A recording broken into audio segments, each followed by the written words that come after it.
안녕하세요. 오늘은 2023년 2월 11일 토요일입니다. 함께 보실 말씀은 마태복음 10장 16절에서 23절까지 말씀입니다. 어제 본문에서 예수님께서 제자들을 두 사람씩 짝지어서 파송하시게 되지요. 그리고 그들을 이제 이스라엘 안에서만 복음을 전하게 하십니다. 병도 고치고 또 귀신도 내쫓는 이적을 하나님의 능력으로 행하게 됩니다. 그런데 오늘 본문에서는 예수님께서 그들에게 내가 너희를 보내는 것이 마치 양을 이리떼 가운데로 보내는 것과 같다. 즉 그곳에서 미움받을 것이고 고통받을 것이고 매맞을 것이고 법정에 설 것이다 라는 것을 예수님께서 예언하시게 됩니다. 우리는 그리스도인으로서 살아가면 항상 고통의 문제를 안고 갑니다. 또 그리스도인으로서의 핍박과 또 세상에서의 차가운 냉대를 우리는 경험하게 됩니다. 그런데 우리는 분명한 차이를 하나 알아야 합니다. 내가 예수 그리스도의 이름으로 살아가면서 얻어지는 세상의 미움과 내 뜻과 내 생각대로 살아가면서 난 그리스도인이야 라고 하면서 얻어지는 미움은 큰 차이가 있다는 것이죠. 오늘 본문 22절에서도 이렇게 얘기합니다. 너희는 내 이름 때문에 모든 사람에게서 미움을 받을 것이다.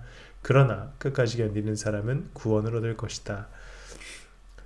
예수 그리스도의 이름 때문에 미움을 받는 것은 하나님의 은혜 아래에 있습니다. 그래서 그것을 끝까지 견디면 구원을 얻는다라고 이야기합니다.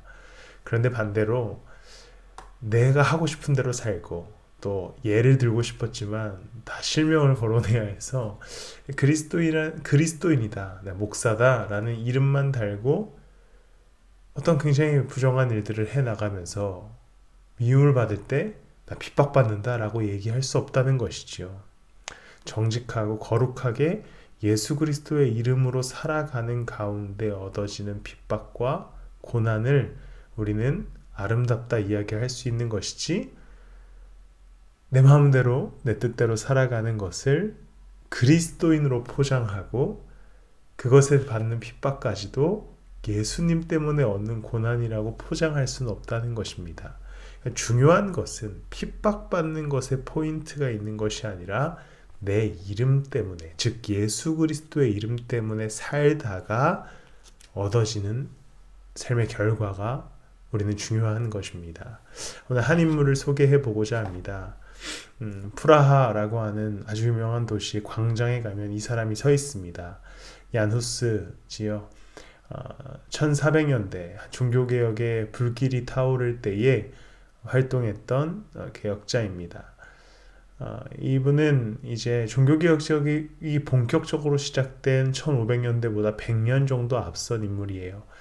당시에 로마 카톨릭은 성경을 라틴어로만 볼 수 있었습니다. 사제들의 전유물이었고 일반 신도들에게는 공개하지도 읽게 하지도 않았습니다.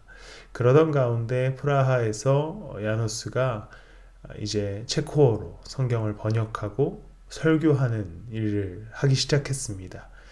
소위 계몽운동을 시작한 것이죠. 그러나 결과적으로 야노스는 사람들의 미움을 받아서 오늘 본문과 같이 법정에 서게 되고 독일의 콘스탄츠라고 하는 도시에서 화형을 당하게 됩니다.